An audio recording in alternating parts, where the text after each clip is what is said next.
Bonjour les amis et bienvenue dans ce nouveau tutoriel de la formation Meurize, cours et exercices corrigés. Dans ce nouveau tutoriel, on va voir toujours dans les concepts de base de modèle MCD la notion des cardinalités.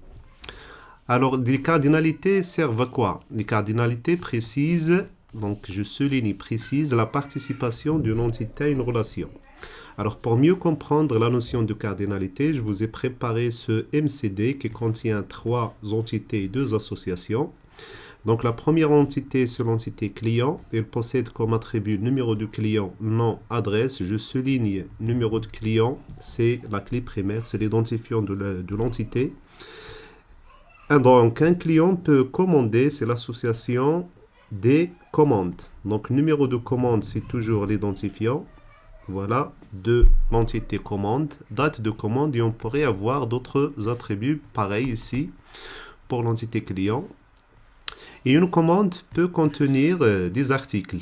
Donc là, il dit article, l'identifiant de l'article, c'est l'identifiant de l'entité article. Je pourrais avoir d'autres attributs comme le prix par exemple, le nom, une image, une description, et ainsi de suite. Alors, lorsque je dis un client peut commander des commandes, on ne sait pas exactement combien de fois un client peut commander des commandes. Pour répondre à cette question, on va utiliser la notion de cardinalité. Et c'est pour ça que j'ai dit ici, il précise la participation de l'entité à une relation. C'est-à-dire combien de fois un client peut entrer en relation avec une commande. Alors, pour répondre à cette question, on met entre parenthèses, séparées par des virgules, 2 chiffres ici, 2 nombres. Donc, le premier nombre, c'est le nombre de fois minimal qu'un client peut commander des commandes. Et l'autre nombre, c'est le nombre de fois maximal, c'est-à-dire la cardinalité minimale et maximale. Donc, un client peut commander au moins une commande pour le considérer comme client. Donc, je vais mettre 1. Mais est-ce qu'il y a une limite pour les commandes d'un client? Non. Donc, il peut commander plusieurs que je note par un N en majuscule. Donc, un client, on le lit de cette manière. Donc, on lit la cardinalité de cette manière. Un client peut commander une ou plusieurs commandes. Et de l'autre côté de l'association, je vais mettre encore les cardinalités. Et je vais vous poser la question de cette façon. Combien de fois une commande peut entrer en relation avec un client? Donc, une et une seule fois. Donc, une commande appartient à un client et un seul. Donc, on ne peut pas avoir une commande commandée par 2 clients. Donc, ici, on va mettre 1 comme cardinalité minimale et 1 comme cardinalité maximale. Alors, avant de passer à la deuxième association, je vais vous poser une question. Est-ce qu'on peut avoir la cardinalité minimale ici 0 ou bien ici 0? Et on pourrait dire par exemple, un client peut commander 0 ou plusieurs commandes. Normalement, s'il n'a rien commandé, on ne peut pas le considérer comme client. Donc, inutile d'avoir ici la cardinalité minimale à 0. Pareil. Est-ce qu'une commande peut appartenir à 0 client? Donc, on ne peut pas l'appeler commande s'il n'y a pas de client. Donc, inutile de mettre ici la cardinalité minimale à 0. Voilà. Passons maintenant à la deuxième association.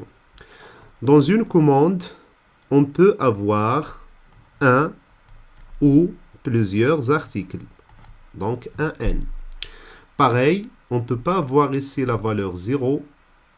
Donc, on ne peut pas parler d'une commande qui contient 0 article. De l'autre côté, on va poser la question suivante. Combien de fois un article peut appartenir à une commande? La réponse est claire. Donc, un article peut appartenir à une ou bien plusieurs commandes. Est-ce que ici, on peut avoir la cardinalité minimale à 0? Oui, cette fois-ci, c'est possible. On peut avoir, donc 0n, on peut avoir 0 ou plusieurs. Parce qu'on peut avoir un article en stock qui n'est pas encore commandé dans une commande. Donc ça, dans ce cas, c'est la valeur minimale 0, c'est justifié.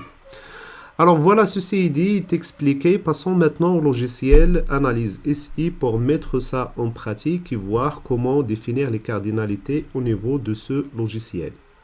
Voilà, je viens d'ouvrir le logiciel Analyse SI, la version 0.80. J'ai déjà créé un tutoriel qui explique comment le télécharger, comment l'installer, comment l'utiliser. Et maintenant, je clique sur le MCD. Donc, je choisis dans la barre d'outils l'entité. Je clique pour créer les trois entités. Je choisis l'outil de sélection, donc curseur, appelé ici curseur. Je fais double-clic sur l'entité 1. Je vais l'appeler client. Voilà. Maintenant, je vais définir les champs, donc numéro underscore client, voilà. Donc pour le type, je vais le choisir en tant qu'auto-incrément, voilà, je fais ajouter, je fais nom de type varchar, la taille à 80 caractères par exemple, ajouter. Adresse varchar2, la taille à 255 par exemple, ajouter. Je sélectionne tous ces champs, je clique sur cette flèche pour les inclure dans l'entité client et je valide par OK. Voilà. Pour l'entité 2, c'est commande. Voilà. Pour les champs, numéro de la commande, c'est l'identifiant. Numéro com, voilà. Auto-incrément, c'est la clé primaire, ajouter. Donc, je peux ajouter le champ date. Je vais choisir ici, il est où le champ date.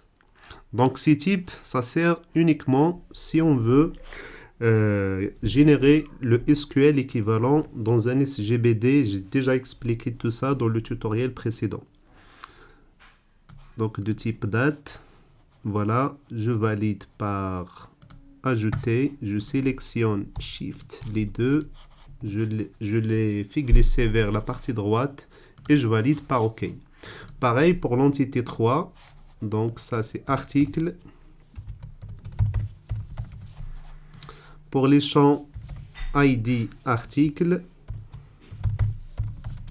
donc s'il possède un ID autre que l'auto-incrément, donc je peux le choisir en tant que varchar. Donc s'il y a une suite de caractères, pourquoi pas varchar codé sur 20 caractères par exemple, pourquoi pas. OK, ajouter. Ensuite, je peux définir le prix. Donc le prix c'est un chiffre avec une virgule, donc c'est décimal. Ajouter le nom, pourquoi pas, de type varchar, de codé sur 100 caractères, à titre d'exemple, ajouter. Voilà, je glisse les champs vers la partie droite et je valide par OK.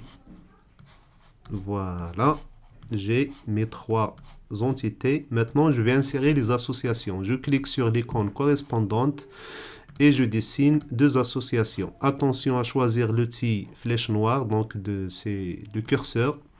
Voilà pour les glisser. Double-clic pour renommer l'association. Alors, ou bien bouton droit modifier. Pour l'association, donc un client peut commander ou bien passer. Donc, on a l'habitude de mettre un verbe à l'infinitif. Il peut passer une ou plusieurs commandes. Voilà, OK. De la même manière, bouton droit modifier et une commande peut appartenir ou bien contenir, c'est la même chose, plusieurs articles. Et là, donc, on peut avoir aussi pour une association des champs, c'est le cas par exemple de quantité. Donc, je marque que l'entité, donc c'est un entier normalement. C'est pas un réel. Donc int pour integer, voilà, ajouter et je valide par OK. Alors modifier, il faut faire passer le champ vers la partie droite, je valide par OK. Donc j'ai dit, lorsque je commande un article, il faut savoir quelle est la quantité commandée pour cet article. C'est pour ça que j'ai ajouté ici le champ ou bien l'attribut quantité pour l'association contenir. Maintenant, c'est le moment de lier nos deux associations avec les entités correspondantes. Alors, je clique sur ce bouton. Je clique sur la première entité. et je clique sur la deuxième. Alors, sans lâcher la souris, donc je choisis l'outil lien. Je clique sans lâcher la souris jusqu'à l'association et je lâche. Pareil, je clique sans lâcher la souris. Pareil. Et remarquez qu'il m'a donné ici les cardinalités 0n partout. Donc, c'est les cardinalités les plus utilisées. Mais bien sûr, je peux les modifier. Alors, je choisis encore l'outil de curseur, la flèche noire. Voilà. Et pour modifier les cardinalités, donc je clique sur le lien ici et je fais double-clic. Voilà, maintenant je peux choisir la cardinalité que je veux. Donc on a dit qu'un client peut passer une ou plusieurs commandes. Donc je modifie à un N. OK. Pareil, double-clic sur le deuxième lien. Et une commande, on a dit qu'elle appartient à un et un seul client. Je valide par OK. Je passe à l'association suivante. Double-clic sur le lien ici. Pour les cardinalités, on a dit qu'une commande peut contenir un ou plusieurs articles. Je valide par OK. Je passe à l'autre cardinalité. Double-clic. Et on peut choisir pour cette dernière 0n ou bien 1n comme vous voulez. Donc on peut laisser 0n, c'est bon.